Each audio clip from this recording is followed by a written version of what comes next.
Hi there. The year rapidly coming to an end. It's 23rd of December today. I don't think I'll be buying any more motorbikes, and I don't think I'll be reviewing any. So I wanted to do a little sum up of what my top 3 and bottom 3 bikes out of the 32 or so that I test rode this year.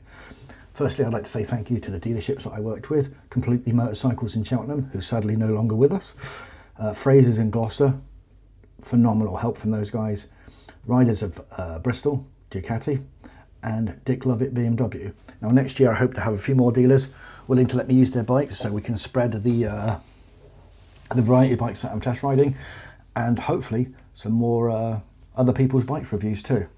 Now within this top 3 and bottom 3 there were some bikes that were noteworthy but didn't do particular scores that surprised me, and some that scored quite well that I thought were fairly average, so I'll try to touch on them too. Now without further ado, let's get onto the list. So there was the top 3 and there was very much a bottom 3. And in the middle, there's some bikes that really took me by surprise and some bikes that, well, frankly speaking, I felt they should have been a little bit better. Now I should say, if you have any of these bikes that I say things you don't like, I'm just talking as my opinion as some guy. Don't take it too personally. But the key thing about the Ross Ride score is it takes away my opinion mostly. Now I'll put a link in the description below for all the scoring system and how it works if you're particularly interested. But yeah, now let's start with the bottom 3.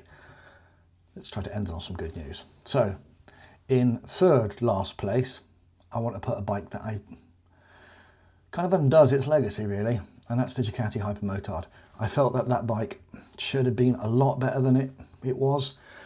The stock exhaust makes the bike sound terrible, and considering the bike that has been in different incarnations, it's a significant misstep I think from Ducati, but that's just my opinion.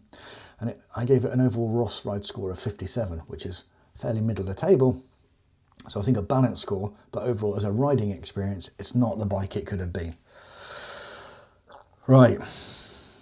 This next bike really, I've never been a fan of this bike, I can't lie, but having ridden 2 other bikes from this manufacturer that were very good, this is so terrible, it's quite unbelievable it came from the same manufacturer, and that is the Suzuki V-Strom 1050 DE.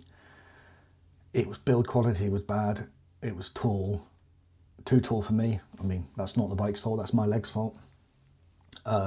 15 grand I think it was with luggage.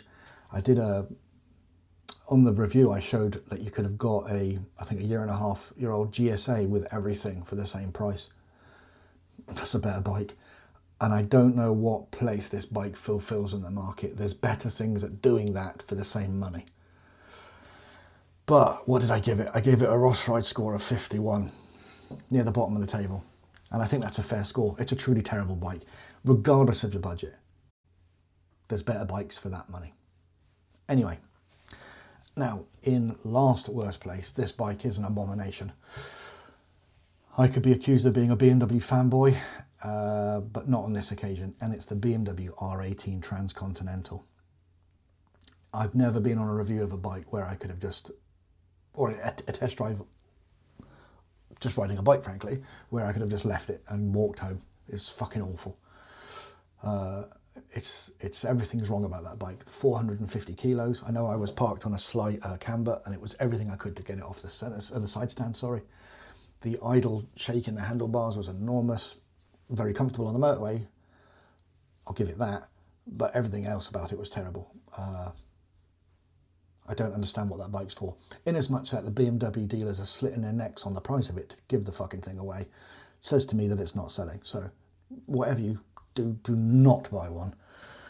But what was the Ross Ride score? He got a 52. Now again, I would have put it bottom, but the scoring is to take my bullshit away from it. So yeah, there we have it, the bottom 3. Bottom 3.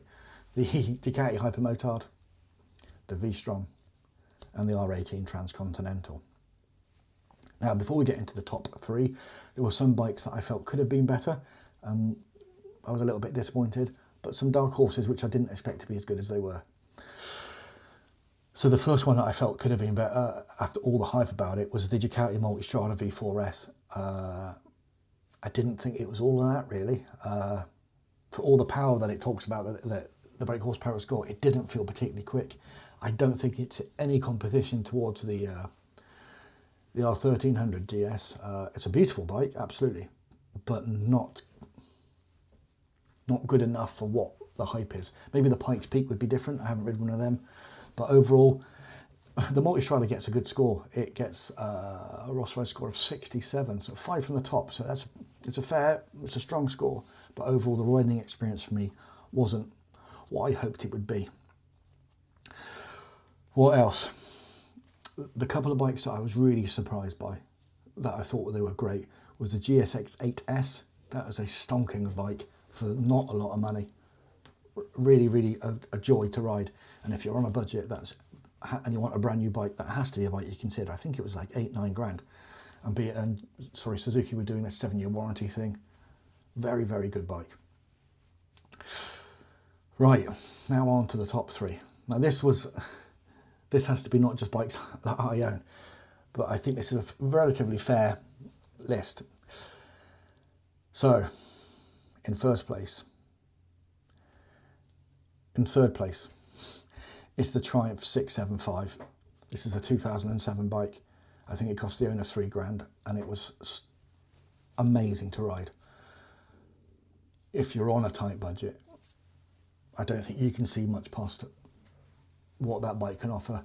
The one I rode is a little bit tatty, but still exceptional bike. And that get a Ross Ride score of 56. Now the 56 is being penalised a little bit by it's a fairly middle of the road bike, but actual to ride it, stonking bike. The next one is, and I'm guilty for this one, it's the BMW F900 GS. Yes, I have this bike. And the minute I put that SC Project exhaust on and got rid of the resonator box, that bike is so good. I've never had a bike I can ride that hard. And it's the reason I got rid of my Ducati Monster, because the F900 does it better. Didn't get a particularly good Ross Ride score. That's only at 59, but still, it's such a good bike. Now, in top spot. It's in top spot on the list, and it's in top spot in reality, and it's the Yamaha MT-09 SP. It gets a Ross Ride score of 73. It is exceptional motorcycle.